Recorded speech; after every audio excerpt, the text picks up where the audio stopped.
Johnny Cash. Johnny Cash often claimed that he was part Cherokee, but when his daughter appeared on Finding Your Roots, the bizarre truth about his heritage came to light. Born J.R. Cash in 1932 in Kingsland, Arkansas, he was right in the middle of his 6 siblings, and his name was a compromise between his mother's wish for John and his father's wish for Ray. The family was poor, and in 1935 they took then-President Franklin D. Roosevelt up and moved to Dice and started farming. The entire family worked in cotton fields and sang their hearts out while doing it. One day, Johnny's brother Jack had an accident with a table saw and almost got cut in half. He died a week later. Jack was Johnny's closest sibling, and it was a huge loss for him. To deal with the loss, he turned to music. His first forays into music involved gospel tunes. His mother and a friend taught him the guitar, and he was writing songs by the time he was 12. In the 1950s, when the US entered the conflict in Korea, Cash quickly signed up and ended up in the Air Force in West Germany. Before he left the States, he'd met Vivian Liberto at a roller skating rink. Years later, on his return to America, the two tied the knot. Cash now had the beginnings of a family, but had no idea what to do with his life. He and his new bride moved to Memphis, Tennessee, and he got a job selling appliances. On the side, he started playing with a few local musicians and then nervously presented himself to Sun Records. Cash's audition was a collection of gospel tunes, and the founder of Sun Records, Sam Phillips, wanted something a little less holy. He reportedly told Cash to come back when he'd done some sinning. Johnny Cash returned and re-auditioned with songs in a rockabilly style, and by 1955 he had made 2 recordings with Sun Records. Hey Porter and Cry Cry Cry were successes. Hanging around at Sun Records was about to pay off big time. In 1956 he was in a Sun Records recording studio with fellow musicians Carl Perkins and Jerry Lee Lewis. To everyone's surprise, in walked Elvis Presley. The 4 future greats sang together, and Phillips left the tape recording. Years later, this recording would find its way to the public as the $1 Million Quartet. But Cash was no $1 Million star. He still hadn't had a major hit song. In 1956, he wrote I Walk the Line. It became a huge hit and entered both the country and pop charts. Walk the Line is a song about being a good, faithful husband, but in the end, Cash didn't remain faithful and had started an affair with another singer, June Carter. The pair had a mutual friend, Elvis. Carter said that while touring with him, Presley would make her listen to Cash's music on jukeboxes while stopping in cafes. Cash already knew Carter's voice because she was a popular performer. In 1956, they finally met backstage at the Grand Ole Opry. Upon meeting, Carter felt like she knew Cash already. They were drawn to each other. But because they both already had spouses, they quickly put their feelings on hold. Strangely, when Carter did get a divorce from her husband, she still didn't run to Johnny Cash. She ended up married to someone else. It's not clear if he saw Carter's second marriage as a rejection, but there was one thing that was clear. Cash had more than one woman on the go. According to rumours throughout his tour, he consistently cheated on his wife. It came out years later that while he was married to Liberto and flirting with June Carter, he also had the nerve to carry on an affair with Carter's sister, Anita. It seemed he thought he could get away with anything. By 58, Cash and his wife had moved to Southern California and had a daughter, Roseanne. As he got more famous, Cash turned to the bottle. But that wasn't all. He was soon living in Nashville with Waylon Jennings, and the two would take amphetamines to help stay awake while on tour. But the drugs also made Johnny appear nervous and caused his behaviour to be unpredictable. Around this time, Cash came out with Ring of Fire, a song that would go on to define his career. But there was a mystery about the origin of the song. One story goes that the song's author is June Carter, who Cash was still flirting with, or maybe more. His wife Liberto says that one day Cash told her that he had written Ring of Fire while fishing with Merle Kilgore. He went on to say that he planned to let Carter share the credit with Kilgore because she needed the money. It seemed that Cash had been mentioning June Carter a little too much, and Liberto was starting to get angry. When asked what her inspiration for Ring of Fire was, Carter often said she'd seen the words in a book of poetry from the Elizabethan era. Liberto scoffed at this. She claimed that the song Cash wrote was not from poetry. It was about a very intimate part of a woman's body. The meaning of Ring of Fire was getting more and more confusing, and then years later the co-writer sent it spiralling off in the weirdest direction possible. Down the road, Kilgore saw how big a hit he had written and wanted to make as much from it as possible. His idea was to allow a hemorrhoid cream company to use the song in an ad. This brought a new and distasteful meaning to the title of the song. Luckily, Carter's heirs also thought this was a bad idea and gave it a big thumbs down. And speaking about fire, Cash was about to get so close he'd almost get burned. In June 1965, Cash went camping with his nephew Damon. Somehow the camper they were staying in caught fire, and the flames quickly spread. The result of this was a huge forest fire, and Los Padres National Forest lost several hundred acres. When the fire was finally out, Cash had to face some burning questions from authorities. His explanation was that a spark from his camper caused the inferno. The only problem was that his own nephew disagreed. He said that Cash, in order to stay warm, had lit a fire. He then said that his uncle was under the influence of pills and didn't notice that the fire was moving at a rapid pace.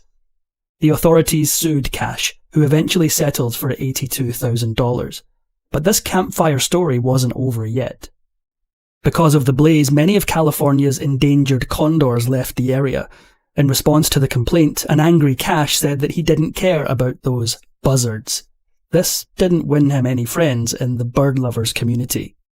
Cash was keeping up his reputation as a bad boy, and his next stop was prison. Something that pushed Cash's outlaw persona further was his concerts behind bars. He did shows and recorded albums at the notorious San Quentin and Folsom prisons. Some of the songs reflected prison life, and this inspired Life magazine writer Al Aronowitz to say that Cash sang like someone who has grown up believing he's one of the people that these songs are about. The truth was, Cash knew very little about living life behind bars at all. He purposefully created the image of an outlaw for his persona, and many people just assumed that he had done some time in lockup. The truth was a little different than the image. Yes, Cash had gotten in trouble with the law, but he had never spent more than a night at a time behind bars. As it turned out, the truth behind Cash's brushes with the law were more farcical than felonious. One time he got in trouble with authorities for trespassing onto some private property. Very shady. Except he was actually there to pick some flowers. His next brush with the law was almost equally tame. Another incident occurred in El Paso, Texas. The authorities had an idea that Cash was carrying a personal supply of heavy-duty substances from Mexico into the US. For this reason, they took him down to the station. Instead of finding the opiates they expected, they found prescription amphetamines, and Cash got off with a slap on the wrist. But this altercation had another more dangerous ramification. Because of his run-in with the law, pictures of Cash and his wife appeared in newspapers. Liberto had dark skin, as she was part Sicilian and had African-American ancestry. When white supremacists saw that Cash was in a mixed-race marriage, they sent them hate letters and threatened their lives. Cash seemed to be courting danger at every turn, even when driving a vehicle. Yet another sleepover behind bars came after a 1967 car accident. Authorities found prescription pills in Cash's vehicle, and after rejecting his offers of money, took him down to the station. Instead of throwing the book at him, the sheriff gave him a stern talking to. Cash said this made him want to change his ways forever. What he needed was a final push to sobriety, and this would come from a surprising place. Cash and his wife had separated, and just like Liberto had suspected, he started pursuing June Carter. The thing was, she wouldn't date Cash as long as he was using pills. To remedy the situation, Carter and most of her family moved into Cash's estate. They were going to force him to face his addiction problem. Johnny Cash emerged from his home a changed man, and he was now ready to reap his reward. While on stage in London, Ontario, Cash proposed to Carter and she accepted. They didn't wait long to tie the knot. The event took place a week later in Kentucky. But not everything was as it seemed. As it turned out, Cash had not totally given up on taking pills. This went on until 1970, 2 years into his marriage with Carter. It was the birth of his son, John Carter Cash, that helped him kick the habit once again. But there was something shocking about Cash at this time. Remember that he had had a brief affair with Carter's sister, Anita. As it turned out, while June was pregnant with their son, he went knocking at Anita's door again, and the two continued their affair. But it gets worse. Cash's sobriety didn't last long, and he fell off the wagon once again. By 1977, Cash was back to taking amphetamines and soon found himself in the throes of addiction. This prompted him to enter the Betty Ford Clinic.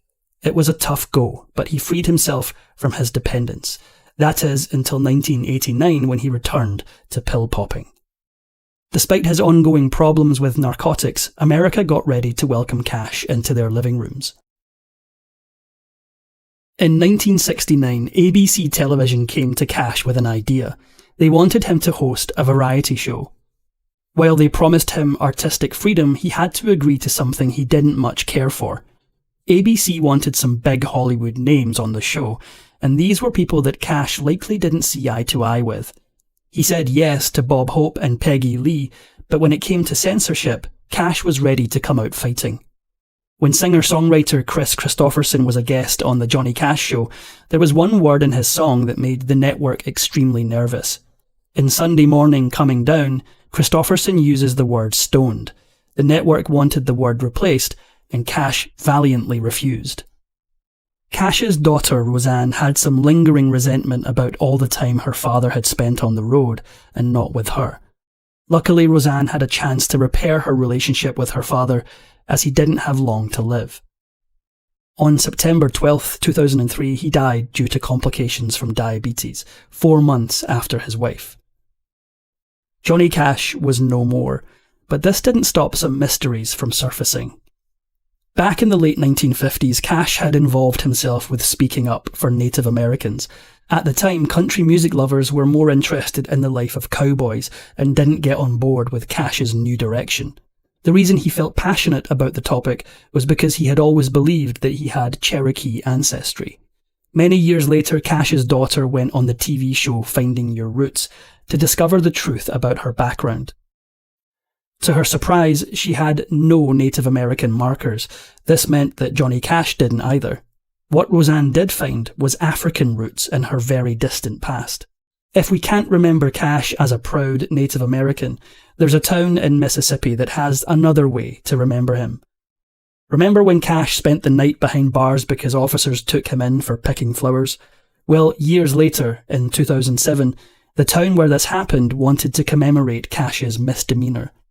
In November that year, Starkville, Mississippi held the Johnny Cash Flower Picking Festival to honour him and pardon him for his misdeed.